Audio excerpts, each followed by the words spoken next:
Perfecto. Pues muchas gracias a todos por conectaros. Primero, como no podía ser de otra manera, agradecer a Asprima y a la Fundación Asprima esta oportunidad de hacer esta conferencia. Y bueno, me presento primero, soy Carlos Ruiz, gerente de Arrenta, Correduría de Seguros. Somos expertos en seguros inmobiliarios, líderes en España del seguro de impago de alquiler. Recientemente yo creo que somos de los más novatos como asociados de Asprima y por eso pues doblemente el agradecimiento por haber entrado en la asociación y por esta oportunidad que espero que sea una de muchas que haremos. Haremos distintas formaciones en seguros y en temas generales que serán de interés para todos. La verdad es que la conferencia de hoy es muy interesante, teniendo en cuenta que está en boga la ley de vivienda y seguramente pues será pues para todos los que estáis conectados y los que nos veréis luego en el vídeo, pues de interés general. Me acompañan y van a ser las protagonistas de la charla Ana Barriga Vega, que es of counsel del despacho García Pi, que colabora con nosotros desde hace mucho tiempo y lleva pues muchísimos procesos de desahucios, aparte de otras muchas cosas, pero para nosotros, con respecto a las aseguradoras, pues son expertos en la materia y les pedimos que nos hiciesen pues un resumen de cómo está viviendo el día a día el tema de los juzgados y estos procedimientos. También me acompaña Mercedes Robles García, que es la directora general de Arrenta, que también nos hablará un poquito de la valoración y de lo bueno que es tener una mediación a la hora de tener cualquier conflicto en todos los ámbitos, pero vamos a enfocarnos sobre todo, evidentemente, en el impago de rentas o en el sector arrendaticio. Sin más, porque las protagonistas son ellas, os cedo la palabra, Ana, cuando quieras. Y como bien decía Sonia, pues podéis hacer preguntas por el chat y si no, al final de la conferencia, pues abriremos micros o os abrís micros vosotros, los asistentes, y podéis hacer cualquier pregunta que estiméis oportuno. Pues muchísimas gracias y Ana, cuando quieras. Bueno, pues muchas gracias, Carlos. Muchas gracias también a Asprima por dejarme compartir este desayuno con vosotros. He visto que muchos de los asistentes son jurídicos, miembros de departamentos legales, compañeros ejercientes. Por lo tanto, el objetivo de esta jornada no es tanto detenernos en las novedades procesales que ha introducido la Ley de Vivienda, sino en los aspectos más prácticos que está ocurriendo.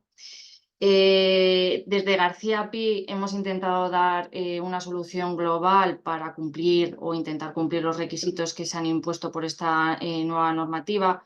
La norma adolece de una gravísima falta de rigor, esto no lo digo yo, esto son palabras de los jueces y juezas de los juzgados de primera instancia de Barcelona, que así lo han contemplado en la sesión que hicieron para unificar criterios para aplicación de la norma de 29 de junio de 2023, y eso nos ha llevado a que durante estos primeros meses de vida de esta nueva ley pues hayamos entrado en una fase de prueba-error para ver qué era realmente lo que dice la ley, lo que se interpreta de la ley y lo que los juzgados y las administraciones están interpretando a la hora de aplicar pues, esas nuevas reglas del juego. En cuanto a esta solución global, nosotros hemos pasado a participar tanto de esa fase. Mercedes, si quieres comparte ya ¿vale? Porque hemos hecho una presentación pues, para que se pueda seguir un poquito mejor el hilo de esta sesión. Como digo, desde García Pi Abogado hemos intentado ya intervenir desde la primera parte del proceso en cuanto a esa fase previa a la judicialización. Pondrán la diapositiva 1. Ahí estamos. Gracias, Mercedes. En cuanto a nuestra intervención en esta fase, lo que hacemos es la presentación de las instancias.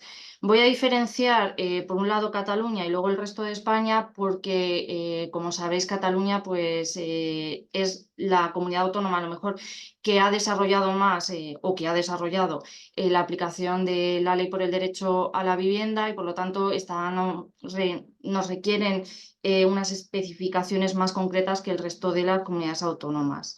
En el resto de España, nosotros lo que estamos haciendo es presentar instancias tanto a las entidades locales como a las autonómicas. ¿Y por qué? Pues porque realmente la norma habla de y, no dice autonómicas y locales. Entonces, como no diferencia entre unas u otras, lo que estamos haciendo para evitar que luego tengamos problemas con las admisiones a demanda es enviarlas a las dos instancias. ¿Qué solicitamos? Pues solicitamos que se emita un informe de vulnerabilidad por un lado y con carácter sucesivo, en el caso de que esa vulnerabilidad se constate por los servicios competentes, se abra la vía de la intermediación y la conciliación.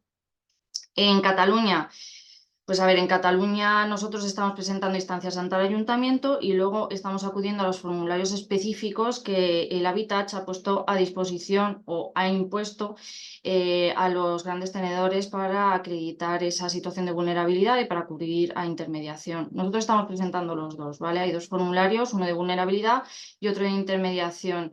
Estos formularios han ido evolucionando durante estos meses, de tal manera que al principio se pedían unas cosas. Ahora nos piden incluso que aportemos contratos de arrendamientos, el registro de la fianza en el incasol, el número de protocolo y el notario del título de propiedad. O sea, cada vez nos lo están complicando un poquito más, pero el problema realmente que encontramos en Cataluña es el tema del consentimiento, porque hay que aportar un formulario específico de consentimiento suscrito por los inquilinos a ese formulario de petición de informe de vulnerabilidad, porque si no, no te deja avanzar en el formulario.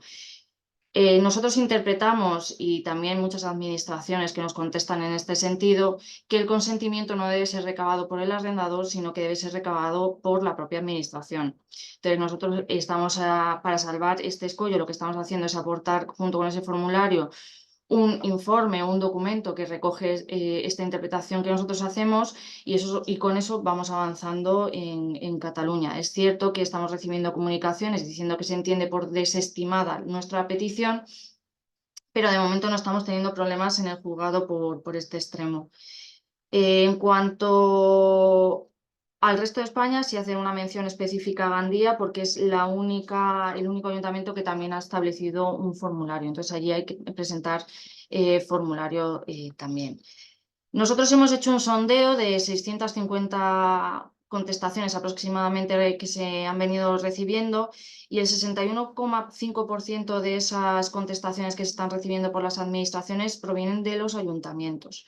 Pues bien, reconociendo que hay situación de vulnerabilidad, que no hay situación de vulnerabilidad y en otras ocasiones pues que el inquilino no consiente esos datos para poder hacer el informe. En cuanto al no consiente, realmente a veces es una manifestación expresa del inquilino, pero en otras ocasiones se le ha citado por los servicios sociales, no ha acudido y los servicios sociales entienden que no consienten.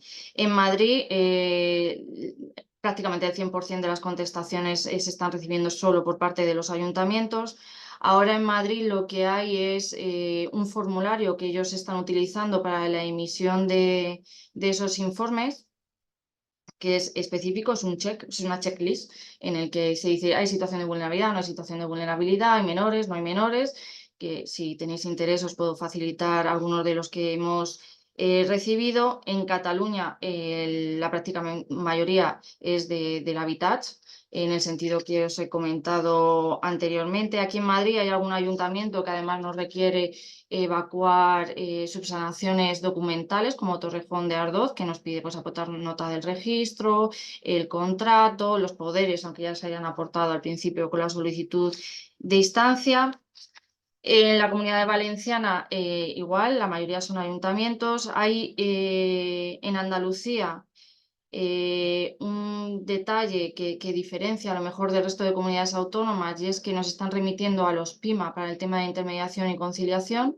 Los PIMA son lo que ellos llaman puntos de información de mediación y arbitraje, pero realmente no está desarrollado ni está regulado en ningún sitio. Nosotros hemos consultado alguno de estos puntos de información y bueno, nos vienen a detallar un procedimiento que no coincide muchas veces entre un prima y el otro, que conlleva pedir una cita, que vaya el representante del arrendador y el arrendatario, que el arrendador le tiene que notificar por burofax sobre esa cita al arrendatario, pero bueno, eso no está regulado en un sitio y entendemos que al final, si no está regulado, pues tampoco quedamos vinculados, porque al final nos genera cierta indefensión. En las Islas Baleares directamente nos están remitiendo al artículo 439, apartados 6 y 7, es decir, esperar 2 meses, presentar declaración responsable y ya podéis presentar la demanda. Y en las Islas Canarias se está remitiendo toda la competencia en materia de vulnerabilidad al Instituto Canario de Vivienda. Como os comentaba al principio, digamos que la comunidad autónoma que lo tiene más regulado es Cataluña, pero no está habiendo una gran incidencia porque no conseguimos avanzar por el tema de los consentimientos. Yo tengo constancia de que hay empresas que están haciendo un requerimiento notarial o requerimientos por burofax para que se complemente ese formulario que se está exigiendo por el Habitatge. Y que hay demandas que se están admitiendo con esto, pero también sé que hay juzgados que están poniendo ya pegas en ese sentido. Así que lo que nos queda al final es presentar instancias, esperar 2 meses, que es el tiempo que fija la norma, emitir una declaración responsable y ya acudimos a la presentación de la demanda. Mercedes, si puedes pasar a la siguiente diapositiva, por favor. En cuanto a la demanda, como os decía, la estamos presentando con esta documentación, instancias, declaración responsable, respetando los plazos, y nos están admitiendo a trámite en la gran mayoría de los juzgados sin ningún tipo de problema. Aquí cuando os pongo el tema de la casuística, pues bueno, sí quería, pues haciendo también hincapié en que estamos en ese procedimiento de fase error. Ha habido muchas demandas que se presentaron antes de la entrada en vigor de la ley y nos han requerido para evacuar los requisitos del artículo 439 de la LEC. En la mayoría de estos juzgados, tras una aclaración o un recurso de reposición, incluso han declarado la nulidad de actuaciones, han retrotraído al momento de la admisión y nos han admitido a trámite. Hay un juzgado en Madrid, que es el número 40, que a pesar de haberle puesto sobre la mesa todos estos extremos, indicarle que no era de aplicación en el momento que se interpuso la demanda, no ha estimado nuestros recursos y ha seguido manteniendo su criterio de que ha de aplicar la normativa que está vigente al momento de la admisión. Son conocedores de que es más complicado y conlleva más tiempo al final recurrir en apelación. Entonces, lo que se ha hecho, en este caso concreto, lo que se hizo es llegar a un acuerdo, que bueno, sobre esto ya os explicará algo más Mercedes, pero al final compensa evacuar los requisitos de la ley de vivienda, presentar la demanda otra vez y bueno, que la admisión a trámite llegue en un tiempo menor que la resolución de un recurso de apelación. Luego, ya entrada en vigor la norma, nos hemos encontrado con problemas del tipo que ha habido juzgados que nos han vuelto a requerir que aportemos esa documentación cuando ya está aportado con la demanda. Entendemos que esto también viene provocado, pues, por la utilización de modelos, porque al final los órganos judiciales también usan modelos que se han solventado, pues, con una simple aclaración. Hay juzgados que han interpretado que yo no puedo presentar la demanda dentro de los 5 meses siguientes a la presentación de la instancia. Eso se ha solucionado igualmente con un escrito de manifestaciones al juzgado en el que nos ha declarado la nulidad de actuaciones, ha retrotraído el procedimiento al momento de la admisión y nos ha admitido a trámite. En concreto, esto nos pasó en el juzgado número 7 de Hospitalet de Llobregat. Y tenemos un juzgado en Madrid, el número 86, que nos ha venido a decir que el hecho de que nosotros acompañemos al escrito de demanda un contrato de arrendamiento en el que se especifique que el destino de la vivienda es vivienda habitual, no lo considera suficiente al objeto de acreditar al momento de presentación de la demanda que efectivamente eso es la vivienda habitual. Este asunto sí lo vamos a subir a segunda instancia porque entendemos que es un criterio del juzgado que perjudica a todas las demandas que se presenten en el juzgado número 86 y en el entendimiento de que el artículo 439, apartado 6, en su apartado A, dice si el inmueble objeto de las mismas constituye vivienda habitual de la persona ocupante. exactamente. Yo tengo que decir si el inmueble objeto de la que pretendo reclamar o que pretendo recuperar mediante la demanda constituye vivienda habitual. Pero la norma dice que se especifique, no que se acredite. Pero aparte, entendemos que el hecho de que nosotros aportemos un contrato de arrendamiento en el que ambas partes confirman que el destino de la vivienda va a ser para vivienda habitual, en que el artículo 9 de la Ley de Arrendamientos Urbanos a mí me impone una duración, en este caso concreto de que estamos hablando, de 7 años, pues obviamente entendemos que durante los 7 años se tiene que destinar a vivienda habitual. Y es que además hay muchos límites para el arrendador al objeto de poder acreditar que efectivamente eso constituye vivienda habitual. No tenemos acceso al padrón municipal, por ejemplo, que sería un mecanismo, un medio para verificarlo. Entonces, como entendemos que efectivamente solo hay que hacer una manifestación y que además queda acreditado y que vulnera el principio pro actione, nosotros vamos a subirlo a segunda instancia para que puedan valorarlo en la audiencia provincial. Hemos querido hacer, porque entendemos que al final pues bueno, es algo que sí que interesa, el tema de un análisis de plazos, de si se está tardando más ahora en presentar demandas, en tener esas admisiones a trámite o no. Nosotros hemos hecho un sondeo de 300 demandas presentadas desde el 31 de julio del 2023, que es cuando nosotros empezamos a presentar demandas ya con la nueva normativa. No son todas las que hemos presentado, pero bueno, por hacer un pequeño sondeo entre el gran volumen de demandas que hemos presentado desde el despacho. De esas 300 demandas, 126 ya han sido admitidas a trámite. Hay algunas presentadas en julio que todavía no han sido admitidas a trámite. Es un hecho también que al momento de interponer la demanda, ya se tiene que hacer con un plazo de tiempo mínimo de 2 meses adicional al que se hacía antes de la entrada en vigor, porque hay que esperar al tema de las estancias. Pero en cuanto a los tiempos de admisión, realmente no estamos en números muy por encima a lo que veníamos sufriendo antes. También tenemos que tener en cuenta que hubo una huelga de letrados de Administración de Justicia y de los propios funcionarios que ha venido retrasando todos los procedimientos y que realmente ha supuesto un retraso ya que venía precedido además de la pandemia del COVID y que ese atraso a día de hoy está teniendo sus efectos. Pero yo de todas estas 300 demandas nos vamos a 83 días, 83,06 me sale, para ser exactos, de tiempo, de media de tiempo entre que yo presento la demanda y que recibo admisión a trámite. Obviamente, luego hay excepciones, porque como en todo tiene que haber esas excepciones. Pues, por ejemplo, os pongo un caso muy concreto. Juzgado de primera instancia de Alcalá de Henares, número 2. Demanda presentada el día 23 de enero y admisión a trámite el día 1 de febrero. Es decir, ¿esto es normal? No, no es normal, pero sucede. Luego, tenemos como admisiones a trámite por debajo de los 30 días, pues en Valencia, juzgado número 5, 19, 15 y 22, y el 4 de Alicante, alguno más, pero de manera muy puntual. Luego, entre 30 y 60 días, Terrassa 5, Torrejón de Ardoz 3, Badalona 6. Madrid. Madrid se encuentra por los 85 días. Es cierto que en Madrid, bueno, aquí hay una injerencia que es el tema de los lanzamientos, porque en Madrid, bueno, la norma ha introducido una modificación por la cual hay que comunicarle a los inquilinos con la admisión a trámite tanto el día como la hora específica y exacta de la fecha de lanzamiento. ¿Vale? ¿Qué venía ocurriendo antes de la entrada en vigor de la ley? Pues en Valencia yo he tenido juzgados que se inventaban la fecha directamente y solo en el caso de que hubiera oposición la recababan al servicio para que el servicio especificara la fecha del lanzamiento. En Barcelona lo que hacían es, te decían una hora, un día, perdón, pero no te decían la hora. Y para saber la hora tenías que ir el día antes del lanzamiento al tablón del servicio y allí estaba especificada la hora. ¿Qué ocurre? Pues que ahora saben que tienen la obligación de indicarlo.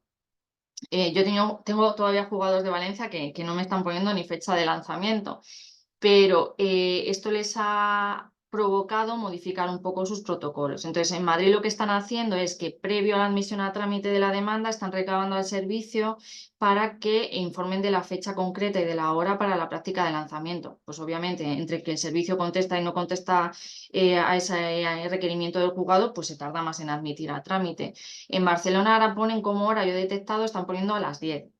Pero la realidad es que luego la hora no es a las 10, porque está enseñando a las 10 muchos lanzamientos. Entonces luego, según el servicio va practicando los distintos lanzamientos, pues te llama y dice, no, mira, que vamos a ir a tu lanzamiento a las 12, que no, que vamos a ir, porque me ha pasado ya, que vamos a las 2. Entonces, bueno, eso lo está complicando un poco y yo he detectado que en Valencia, pues bueno, siguen un poquito con su práctica. Pero que bueno, el baile digamos, de días en admisión a trámite, pues puede ser también producido pues por eso, pues porque, por ejemplo, en Madrid están requiriendo esa fecha con carácter previo, al menos en la mayoría de los juzgados.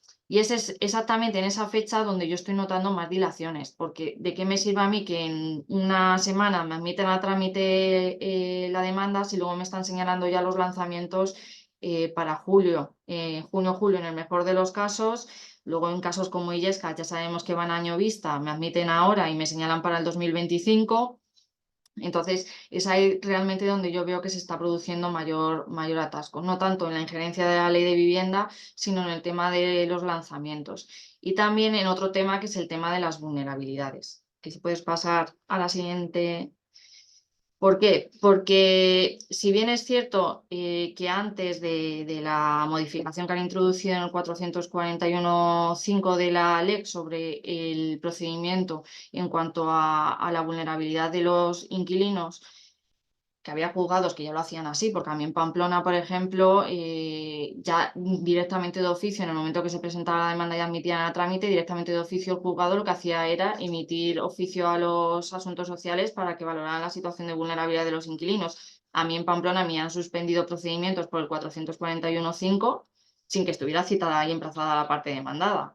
Que al final yo lo veo como ganar tiempo, porque si tengo que esperar a que se le cite y a que conteste y a que diga sí, por favor, facilite mis datos a los asuntos sociales, pues al final se tardaba más. Pero lo que antes era una práctica que a lo mejor se hacía en Pamplona, ahora se ha extendido, porque lo que se dice ahora en el artículo 441.5 es que los juzgados tienen que informar a los inquilinos de que efectivamente pueden acudir a estos servicios, pero además ellos de oficio tienen que emitir, que tienen que remitir o requerir a los asuntos sociales al objeto de que informen sobre la situación de vulnerabilidad, y ahí se abre una especie de incidente en el que requieren a las partes, una vez recibido el informe, para que hagan alegaciones y luego se tiene que dictar un auto.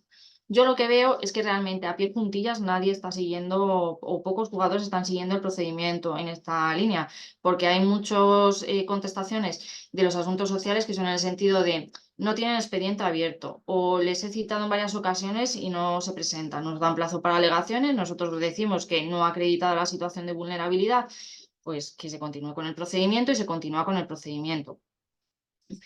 En teoría, no habría una segunda posibilidad de acudir a este trámite del 441.5, sino que el momento procesal oportuno para hacerlo es con el decreto de admisión y de oficio por el juzgado.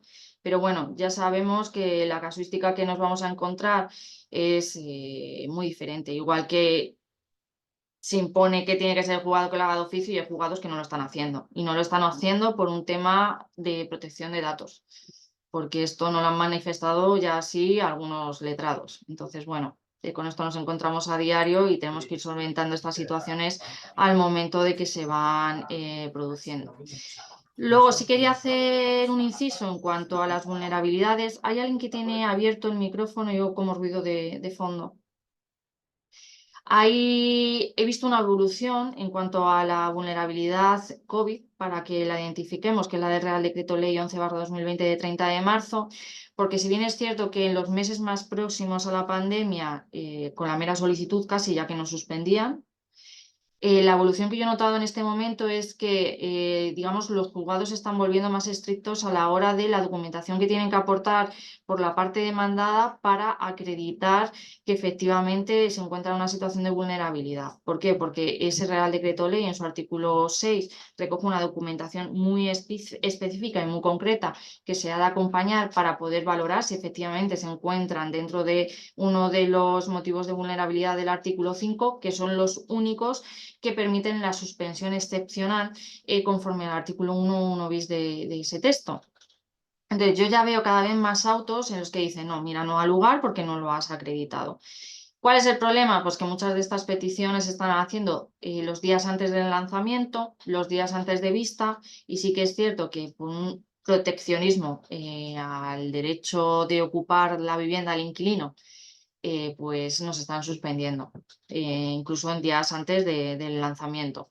Pero bueno, lo cierto es que luego durante la tramitación no se está extendiendo demasiado y que el final de esa tramitación es un auto en el cual acuerda no ha lugar a la suspensión y acuerda la continuación del procedimiento. Ese auto, bueno, nosotros mantenemos que no es recurrible porque es, digamos, resuelve un incidente, pero tengo algún juzgado en Arona que ha permitido recurrir en apelación. O sea, me acordó no ha lugar a la suspensión, pero le permite apelar al inquilino, entonces al final es como acordar la suspensión, porque al final no creo que en la audiencia nos resuelvan antes del día 31 de diciembre de 2024. Y bueno, hasta aquí comentada la experiencia que nosotros tenemos en los cientos de asuntos que estamos tramitando, que además esta experiencia, como os digo, es del momento 1, porque presentamos las instancias, presentamos las demandas, evacuamos contestaciones con las administraciones, tenemos contacto con ellos. Ya os digo que estamos presentando demandas desde el día 31 de julio del 2023, que era el primer día que se podían presentar, porque se presentaron instancias el día 30 de mayo, ya para poder presentar demandas y ver cuál era el enfoque que los juzgados le iban a dar. Y que bueno, que sí que es cierto que venimos notando cierta evolución en las contestaciones de los ayuntamientos, pues, por ejemplo, que os he comentado del formulario que en Madrid ya está habilitado. Y nada, esta es la ayuda que nosotros podemos ofrecer, la experiencia. Así que sin más, yo dejo a Mercedes que haga su intervención y os va a explicar cómo no llegar a esto. Muchas gracias, Ana. Pues Mercedes, cuando tú quieras. ¿No se te oye? No, no se te oye. Ana, ¿tú oyes a Mercedes? No. No, no se la escucha. No, no se la escucha, A ver. pero sí que tiene el micrófono activado. Sí, se tiene activado. Igual te has puesto los cascos y es lo que te da el problema, porque antes sí que te oíamos. A ver, ahora. A ver, ¿me Ahora. oís? Sí, sí, ahora Sí. sí. Ahora. Ah, vale, vale. Gracias. Ya estás en antena. Vuelvo a compartir. Gracias, Ana, por te has explicado de maravilla. Hasta para los que no somos juristas te hemos entendido.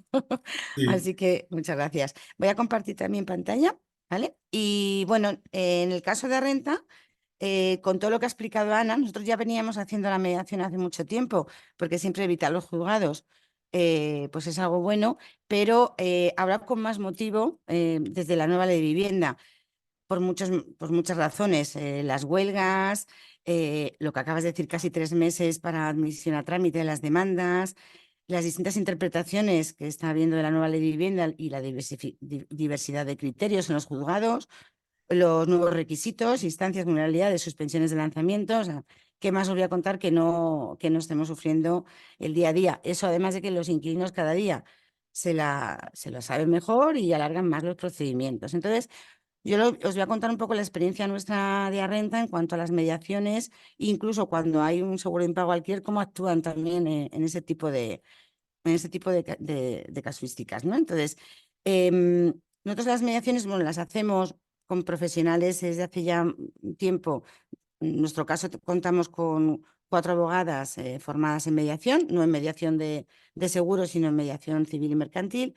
en las que intentan siempre conseguir algo que favorezca el no acudir o no continuar, porque también la mediación se suele hacer una vez presentada la demanda, pero el objetivo principal es intentar evitar presentar las demandas, y lo que se intenta es, pues en el mejor de los casos, que haya una entrega de llaves y el pago total de la deuda, o el pago total de la deuda, que se pueda continuar en la vivienda, bien porque tenga derecho a enervar si has presentado la demanda o no.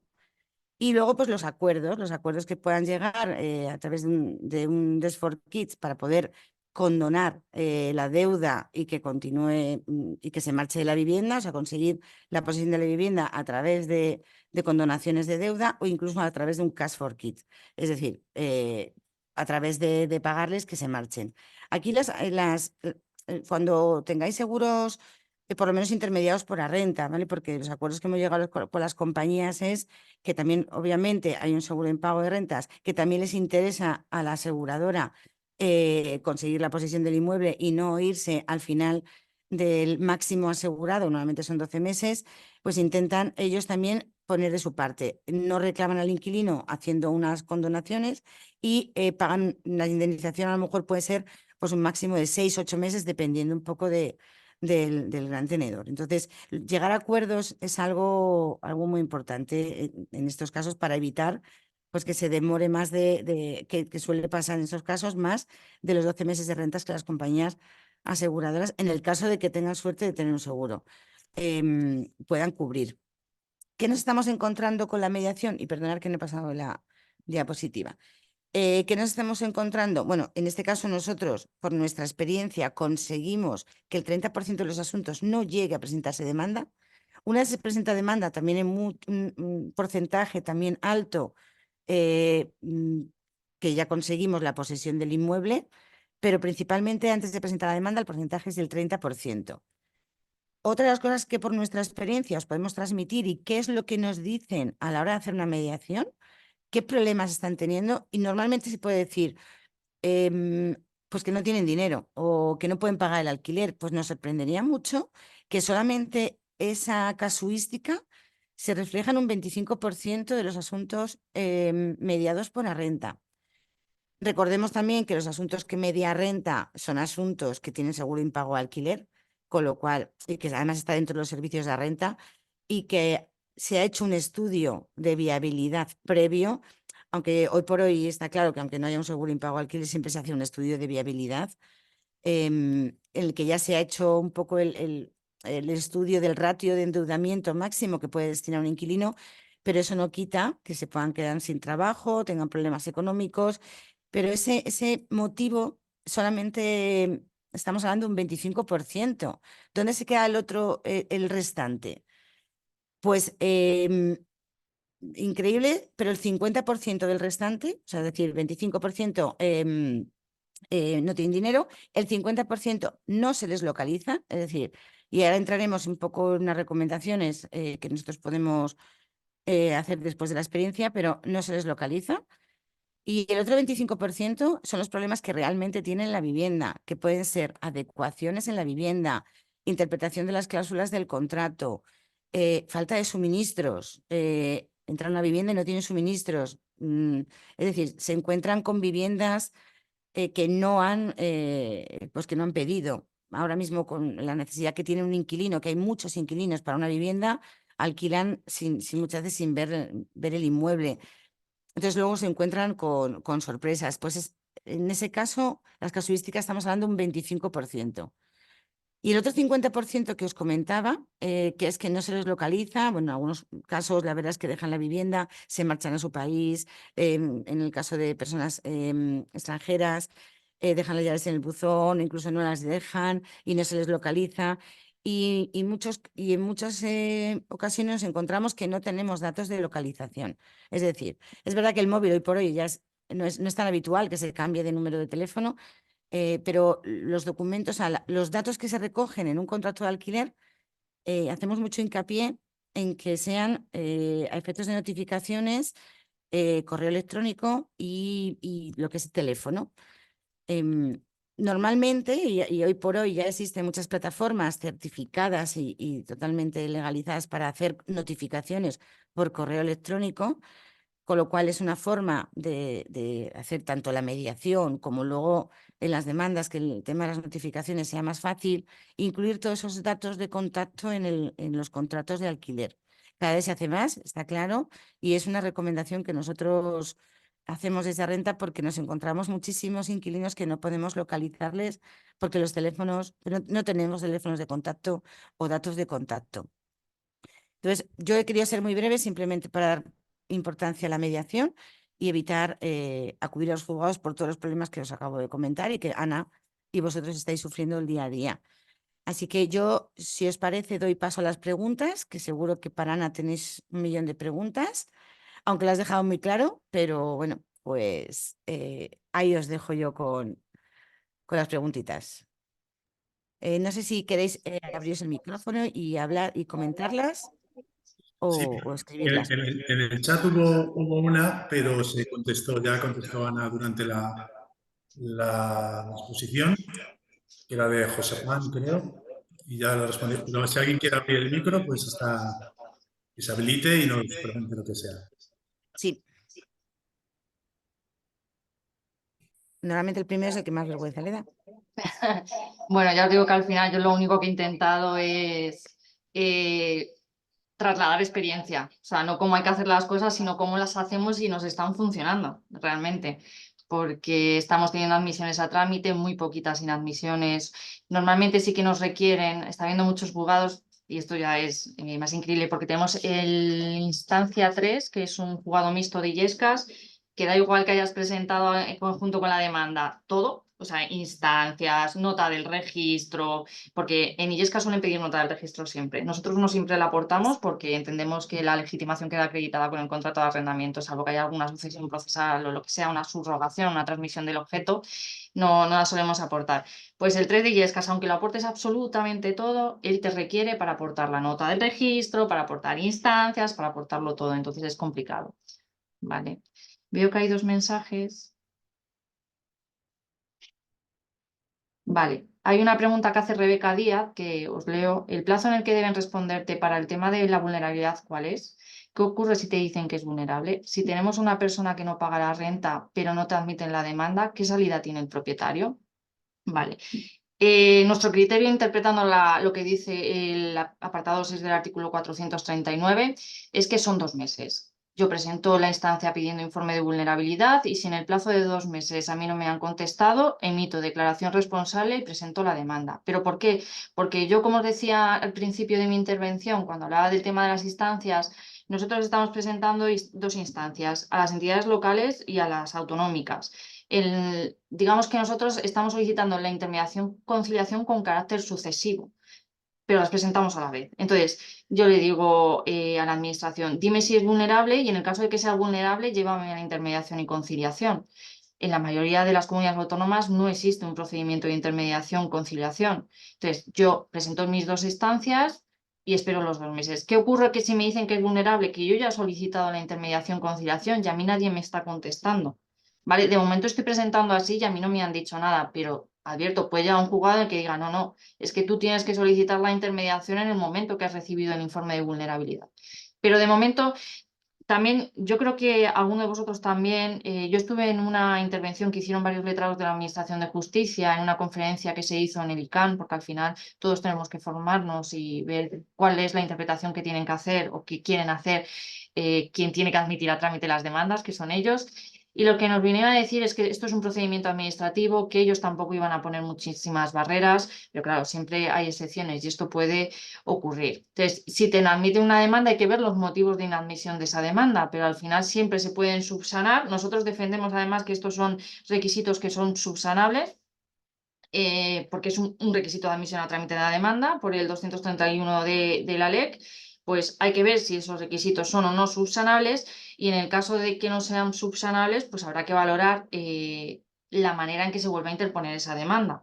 Todo esto es tiempo, obvio, pero digamos que lo que no pueden es poner una barrera a lo que nosotros llamamos tutela judicial efectiva en cuanto a la posibilidad de acudir al órgano judicial y que el órgano judicial dé una respuesta a nuestro problema, que en este caso es un incumplimiento concentrado o con justificación en el impago de una renta. Creo que con esto, Gracias, Ana. Rebeca, he contestado, he Sí. contestado a tu pregunta. Mercedes, comparte la última diapositiva para que tengan los contactos de Vale, renta. Ana, ok. si quieres. Un También momento, Ramírez ha levantado la mano, pero no sé muy bien por qué. Si quiere hacer alguna pregunta. sí. Sí, Mientras hola. aparezca. Perdón. De decir, Perdón. Ana, si querías poner el contacto tuyo o a través de Sonia de la Fundación Asprima, por si luego quieren hacer alguna pregunta después de esta conferencia, que aquí tenéis los datos de contacto nuestros. Y Ana, si quieres poner los tuyos en el chat, perfecto. Y a través de Sonia. Y ahora, la pregunta, ¿cuál era? Perdón. Sí, perdón. Bueno, buenos días. No Buenos sé días. si, ¿qué tal? Encantada. Mercedes, Hola, Carlos, Eva. Ana, ¿Qué todos. tal? Nosotros somos viejos conocidos. Eso ¿Vale? es. Entonces, nada, no quiero por ser ágil.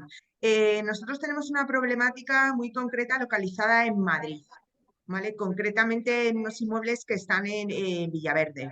Entonces, era por si realmente nos podrías concretar en el caso de Madrid Capital.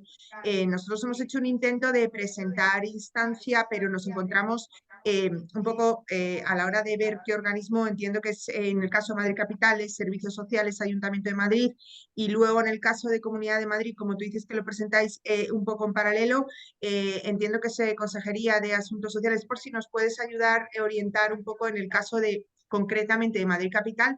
Y en segundo lugar, ya por terminar, entiendo que es por confirmar con vosotros, o sea, esas instancias tiene que solicitarlo la propiedad o en cualquier caso puede solicitarlo el despacho jurídico con los poderes que se le otorgan. Y ya está. No, muchas gracias, ¿eh? Quiero entretener. Gracias, Gracias. Eva. Gracias. Hola, Eva. Pues a ver, te comento lo que nosotros estamos haciendo. Nosotros estamos presentando todas las instancias por Red Sara, que supongo que conoceréis la plataforma. Es una plataforma para la presentación o registro electrónico con las administraciones. En el caso de Madrid, las estamos dirigiendo a los ayuntamientos, al que corresponda según el municipio donde radique la vivienda, y a la Consejería de Vivienda, efectivamente. La Consejería de Vivienda no está contestando a ninguna solicitud de intermediación o conciliación, por lo tanto, aunque haya un informe de vulnerabilidad, la demanda se va a poder presentar con una declaración responsable, pues que diga que efectivamente hay un informe de vulnerabilidad y una intermediación o una intención de acudir a intermediación que no ha sido contestada. Así que en ese caso no habría problemas. En cuanto a quién puede presentar las instancias, nosotros estamos utilizando varias vías. O bien se nos da un poder para poder presentar esas instancias, que además es el mismo poder que luego nos va a servir para presentar las demandas, porque intentamos que sea un único poder para todo, en el que ya vienen designados procuradores y abogados o las personas que van a presentar esas instancias. Hay veces que se nos han hecho apoderamientos que nos permiten el manejo de los certificados electrónicos de las propias entidades, y hay en otras ocasiones que es la propia entidad la que prefiere presentar los formularios que nosotros facilitamos. Entonces nosotros en ese caso damos muchas facilidades, lo que más o menos nos adaptamos a las peticiones del cliente. También se ha hecho con meras autorizaciones, que a nosotros es un sistema que nos gusta menos porque no nos da garantías y, por ejemplo, nos puede poner muchos problemas en ayuntamientos como Torrejón de Ardoz, que es que luego sabemos que nos va a requerir para presentar un poder, la nota del registro, que bueno, allí ya, como sabemos lo que nos piden, pues ya intentamos aportarlo todo al principio, aunque ya digo, no quedamos eximidos de que después, aún no Ok. habiéndolo aportado, no lo reclamen. Perdón. Creo, Eva, que con esto he contestado tus dos Sí, preguntas. sí, muchas gracias. Gracias. Venga. Os ponemos también, si queréis, los datos de Carlos y míos por si necesitáis mandarnos algún correo, alguna dudita que tengáis.